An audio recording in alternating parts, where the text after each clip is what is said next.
Today, guys, we're going to be making some beautiful rump steak skewers. We're going to start with the beef.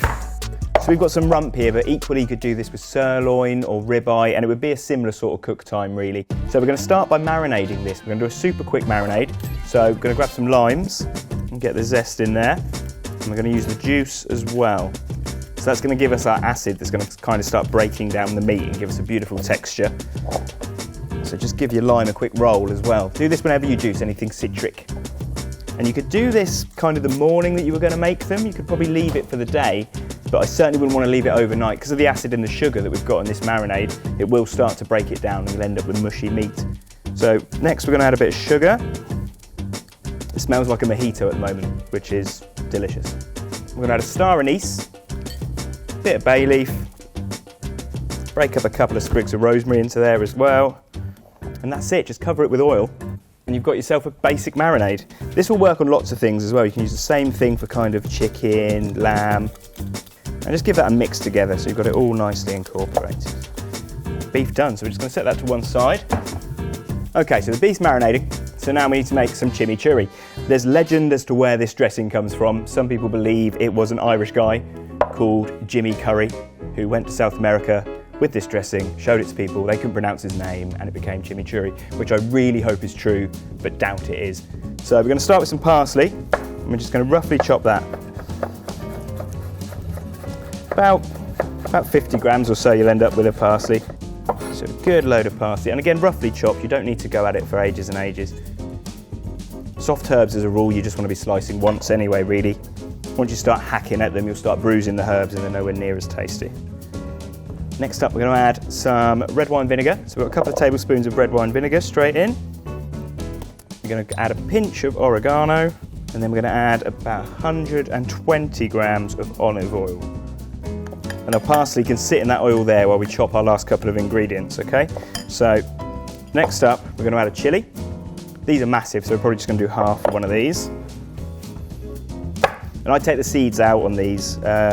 The seed and the membrane is kind of 90% of the chili heat, really. So if you do want them left in, leave them in. But I like this just to be kind of background heat, really. And finally, we want a couple of garlic cloves. This is a delicious dressing, but it's definitely not a first date dressing. We're going to put 2 cloves in here, and in truth, you could probably get away with putting 3 or 4 in. And then your skin should just peel off nice and easily. So this can equally be used as a marinade as well. In Argentina and Uruguay, places like that, they'll brush this over the meat during its cooking process. But I think it works really well with the marinade that we've got for the beef. So a little bit of seasoning in there, give it a taste to check you're happy with it. So now we need to get it on skewers. If you're going to use wooden skewers, make sure you soak them for at least half an hour, otherwise they tend to catch fire in Roccbox. So we're just going to get these skewered on. Probably do about 3 or 4 bits per person, I think. Okay, so they're all skewered up, ready to rock and roll. So now it's just making sure Roccbox is up to temperature, getting a pan hot and getting cooking. Okay, so the meat's marinated, the meat's skewered, we're ready. We just need to get a pan hot now. So we're using a griddle pan. Just gonna pop that into Roccbox and start letting that get warm. Okay, while that's getting hot, we're gonna season our beef. We didn't add any salt to the marinade because we've got all the acid and the sugar in there. Salt's just a bit too much at that time, so we're gonna season these now. A little bit of salt, a little bit of pepper. Yeah, so the pan's nice and hot. We're going to go straight in with the skewers. And they're sizzling straight away. And as soon as they go in, you can smell the sugar and the lime coming off them from that marinade almost instantly. Okay, then they're going straight back into Roccbox, start cooking.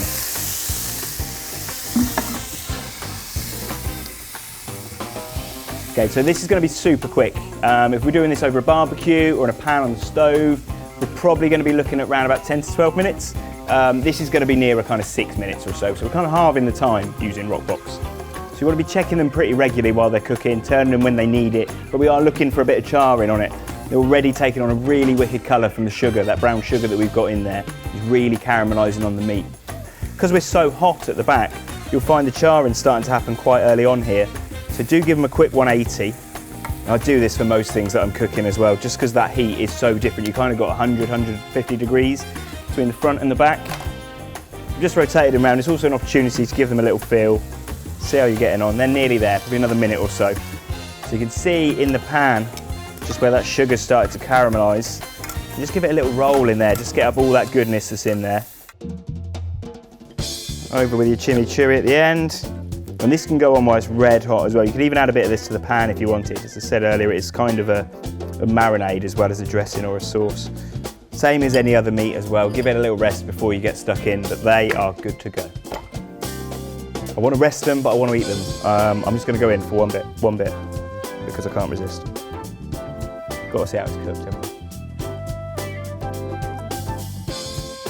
Oh, it's real good. You want some, Rich?